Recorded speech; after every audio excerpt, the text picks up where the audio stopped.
Hello, Scorpio, Sun, Moon, Rising, and Venus signs. Kamusta kayo? Sana po ay nasa mabuti kayong kalagayan. Welcome back po sa Star Tarot. Kung bago kayo rito, welcome din kayo. Thank you for your support. I truly appreciate it. God bless you all, Scorpio. Pauna mensahe po ninyo, the star energy. Ayan, so this is really beautiful energy kasi there is new hope, no? There is renewal, new optimism, new direction na tatahakin kayo sa ngayon. Meron ditong bagong path, no, na nagbubukas para sa iyo. Binubuksan ng universe, no, para sa iyo. So this is really beautiful kasi kumbaga there is going to be a rebirth, no, sa buhay ninyo. Mabibigyan ninyo ng bagong pagkakataon ng sarili ninyo to make or to create a new story. Kumbaga, no, may bagong yugto kayong sisimulan sa buhay ninyo sa ngayon. What else? We have the Magician. Ayan. Speaking of bagong yugto, ano, si Magician ganun din eh. No? So, this is new beginning energy. Si Magician is also a new beginning energy. So, meron kayong sisimulan bagong chapter talaga sa buhay ninyo sa ngayon.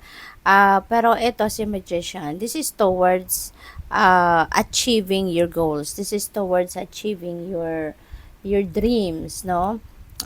Eto ngayon yung pagsisikapan ninyo. Ito ngayon yung gagawin ninyo, no? Na magtatayo na kayo sa inyong mga paa at gagawin mo na, sisimulan mo na kung anong mga steps na kailangan ninyong gawin para makalapit na kayo doon sa pagtupad ng inyong mga pangarap, no? This is manifestation energy. Kaya ang karamihan sa inyo siguro is going to start manifesting kung ano man yung mga ini-envision ninyo for yourself. What else? We have Four of Cups. Ayan. May mga offer, may mga opportunities na kumakatok sa inyo sa ngayon. Pero, pwedeng hindi ninyo yung pinapansin or hindi ninyo napapansin. No? Pwedeng ganon. Kaya heads up ito para sa inyo. No? Na be open, no? To any possibilities out there na nasa paligid ninyo.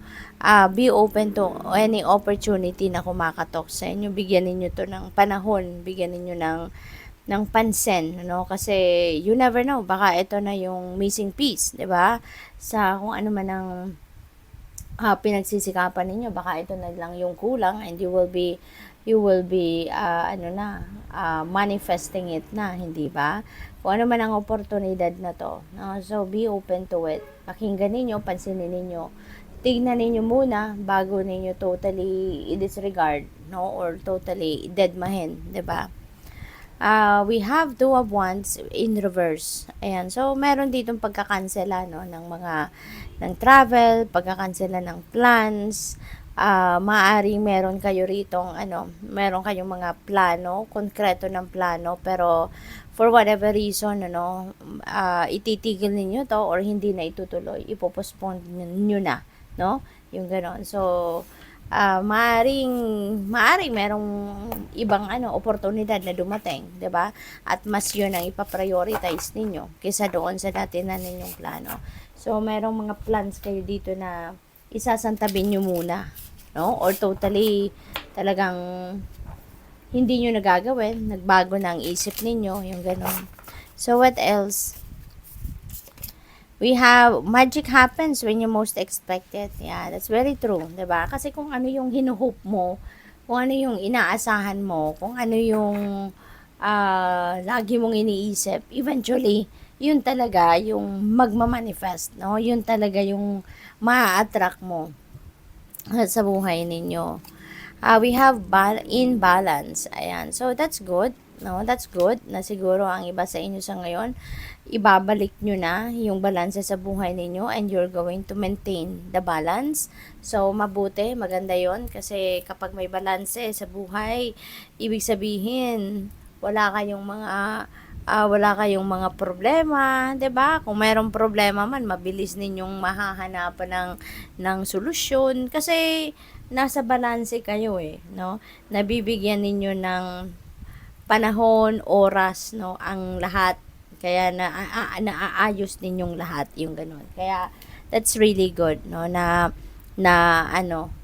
ma-maintain na ninyo or gisisikapin ninyong ma-maintain yung balanse sa buhay ninyo para lahat ng areas na bibigyan nyo ng panahon, lalong-lalo ng pag-aalaga sa inyong sarili, pag-aalaga sa inyong katawan, sa inyong mental health, no? What else? We have one step ahead is all you need. Ayan. So, when you are taking action, diba? Sa kung anumang bagay, lalo-lalo na dito sa magician energy. So, feeling ko, this will resonate with that magician energy, no? Na, one step lang kailangan ninyo, no? At magtutuloy-tuloy na yan. Kapag nasimulan mo na kasi, no? Pag nagte-take action ka, the universe is going to send you support, no? Bibigyan ka or papadalahan ka ng universe ng suporta, people, circumstances, ano pa ba, people, circumstances, mga resources will be aligned, no, sa inyong path, para na ma-carry out mo kung ano man yung pinagtatrabahuan mo, kung ano man yung goal ninyo.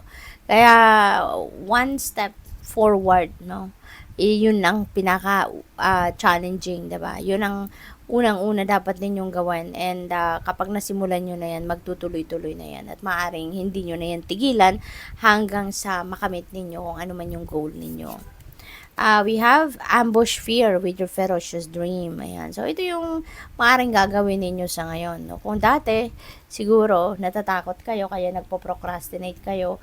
Kung dati, kung ano yung goals ninyo, ano man yung dreams ninyo, hindi ninyo nagagawang mag-take action towards that. Kasi, may takot kayo, marami kayong concerns siguro, no? Or baka nakikita ninyo na hindi pa kayo ready or hindi pa handa, no? Yung kung ano mga kailangan ninyo. Kaya, hindi kayo nagte-take action. Pero ngayon, ano, talagang parang lulunukin nyo na lang yung takot na yan, no?